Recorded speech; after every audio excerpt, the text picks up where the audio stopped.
C'est toujours avec la même joie et le même plaisir que nous vous retrouvons chaque fois que nous devons nous balader devant les kiosques à journaux paraissant en national et à l'international. Et nous sommes toujours là pour faire cette balade avec vous. Elle est également là. Bienvenue, Bintou Akoum. Merci Serge Tetka. Mesdames, Messieurs, bienvenue à cette autre édition de la revue de presse du mercredi 30 octobre 2013. Déportons-nous tout de suite à Yaoundé avec le quotidien national bilingue Cameroun Tribune qui nous amène à l'hémicycle de Ngwaekele où l'appel du doyen d'âge aux députés a été lancé. Soyons honorables, c'est le titre qui barre la grande une du quotidien. En effet, en ouvrant hier la session de plein droit, Eno Tandiong a demandé aux députés de la 9e législature de mériter leur statut. Pour lui, l'immunité n'est pas l'impunité. Il faudrait aussi, chers téléspectateurs, lire les premières réactions des élus, c'est en page 3 et 4. Cameroun Tribune nous amène également dans la Damawa et plus précisément en Ngaoundéré pour déplorer ces agressions en Syrie. En plus des attaques et vols à main armée, les populations vivent dans la psychose des hommes sans foi ni loi qui frappent de jour comme de nuit, en ville comme dans les quartiers. C'est aussi ce qu'il faut déplorer et cette situation a mis en état d'alerte maximum les forces de maintien de l'ordre. Le quotidien Le Messager, lui, parle aussi de la session de plein droit ouverte hier à l'Assemblée nationale avec ce baptême du feu des nouveaux élus. Ils ont été les premiers à fouler le sol de l'hémicycle du Palais des Verts de Ngwaekele hier 29 octobre 2013 et il faudra rappeler que la session de plein droit se poursuit aujourd'hui 30 octobre avec la vérification des mandats. Le législatif et l'exécutif travaillent ensemble et cette fois-ci nous parlons de l'exécutif pour parler de cette prime de reconversion avec la promesse non tenue du gouvernement. Le mois d'octobre va s'achever sans que les ex-employés des sociétés d'État ne soient payés. C'est à retrouver en page 9 du journal de Pius Nouménindiaoui. Le quotidien Le Messager parle aussi d'un autre titre avec la Cour suprême où les avocats de Marafa Hamidou Yaya sont absents et l'affaire est renvoyée au 26 octobre 2013. Le Messager nous parle aussi de cette cacophonie à la SOCAM avec Amatoutou Mouna, la ministre des Arts et de la Culture, qui convoque dans l'illégalité l'Assemblée générale élective. En effet, la ministre des Arts et de la Culture a instruit la tenue de celle-ci pour le 2 novembre prochain. Xénophobie est notre titre. À la une du quotidien Le Messager, des Camerounais sont expulsés de la Guinée équatoriale. Une quarantaine de sans-papiers a atterri dimanche dernier au large de Campo.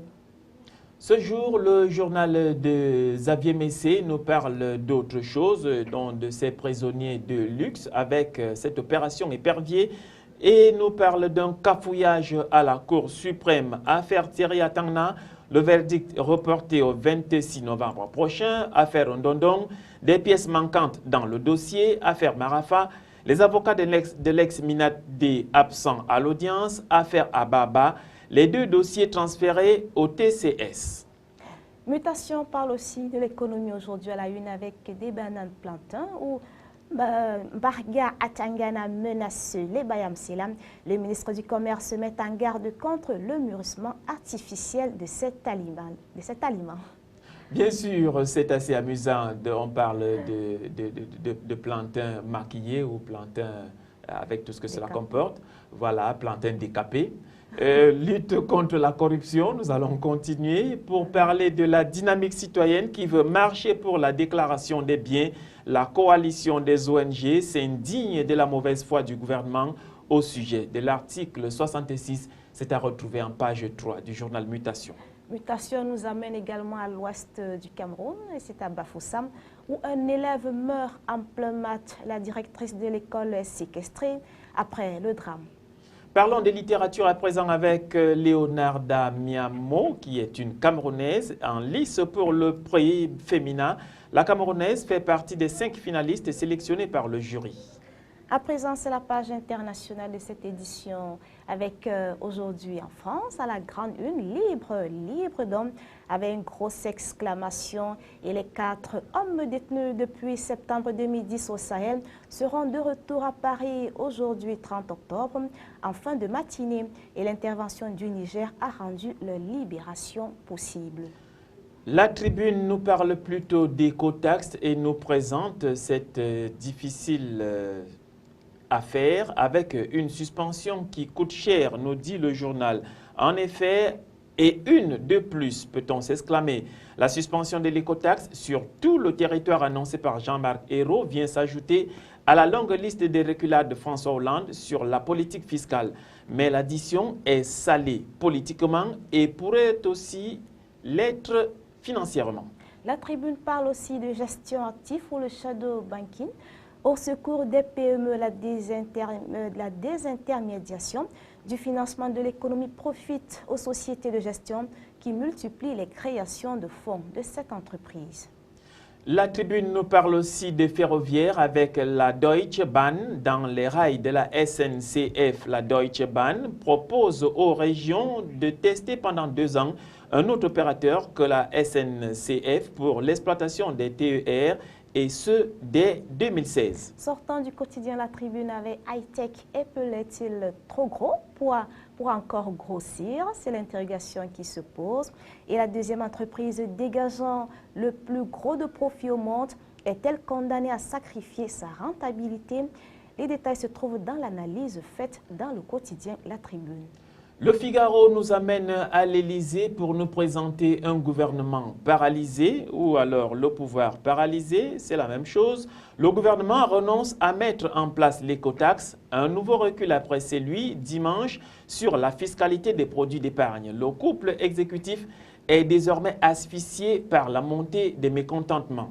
Autre titre à la une du quotidien Le Figaro, c'est Criteo, cette pépite française de l'Internet à l'assaut du Nasdaq. La start-up française spécialisée dans le reciblage publicitaire sur Internet fait son entrée aujourd'hui sur le Nasdaq, l'indice des valeurs technologiques de la bourse de New York.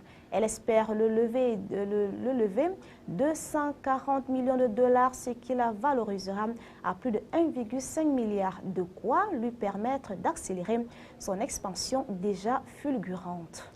Dans l'empire du soleil, les blogueurs chinois placés sous haute surveillance. En effet, depuis quelques semaines déjà, le président chinois Xi Jinping a lancé une immense armée à l'assaut de ses citoyens dans le cadre de sa campagne de lutte contre les fausses rumeurs sur Internet. Il étouffe ainsi le seul véritable espace de liberté de la deuxième puissance mondiale et avec lui l'espoir d'ouverture du pays. François Hollande peut-il encore agir? C'est l'interrogation que pose le quotidien Le Monde. Après les couacs et les polémiques à répétition dans la majorité, l'action du gouvernement semble paralysée. Et face au mouvement de colère contre l'écotaxe en Bretagne, Jean-Marc Ayrault, le Premier ministre français, multiplie les concessions. Les détails sont à retrouver dans les colonnes du quotidien Le Monde. Oui, le quotidien Le Monde qui nous parle aussi du 7e art. Il s'agit bien sûr de cinéma, peut-on comprendre ici, avec ce train d'enfer vers le futur. Avec Snowpiercer, le transperce-neige, le réalisateur coréen Bong Joon-ho offre une magnifique allégorie de la violence sociale. Inspiré d'une BD française, ce film à gros budget mêle divertissement et abstraction. Poursuivons Le Monde en allant en Tunisie, dans le Maghreb, où le pouvoir islamiste sous pression policière. Des centaines de policiers ont manifesté le 28 octobre dernier devant le ministère de l'Intérieur et associé à l'ancien régime. La police exploite la faiblesse du pouvoir. C'est à retrouver à la page 2 dans la rubrique internationale. Les Échos, le journal économique, nous parle de l'écotaxe et nous dit que c'est un impôt maudit. Faut-il le comprendre ainsi? Ayrault suspend l'application de la taxe dans toute la France. Les élus écologistes déboussolés par ce nouveau renoncement. L'histoire mouvementée d'une fausse bonne idée, c'est à retrouver en page 11, en page 3 et en page 7 du journal Les Échos. Le quotidien économique Les Échos parle de l'A320 qui franchit le cap des 10 000 commandes aériennes. Le monocouloir européen entre dans l'histoire de l'aviation comme un best-seller mondial. Après la commande 35 A32 321 par JetBlue, annoncée hier, Airbus a franchi la barre symbolique des 10 000 exemplaires du monocouloir vendus depuis son lancement en 1998. Et l'avion européen fait jeu presque égal avec Boeing dans le 737. Et voilà, c'est la fin de cette édition de la revue de presse aujourd'hui. Merci de nous avoir suivis. Au revoir, c'est Ch'tétka. Au revoir Bintou Akoum, disons-nous simplement à demain sur cette même antenne. Quant à vous, restez fidèles au programme de CAM News 24 qui se poursuivent.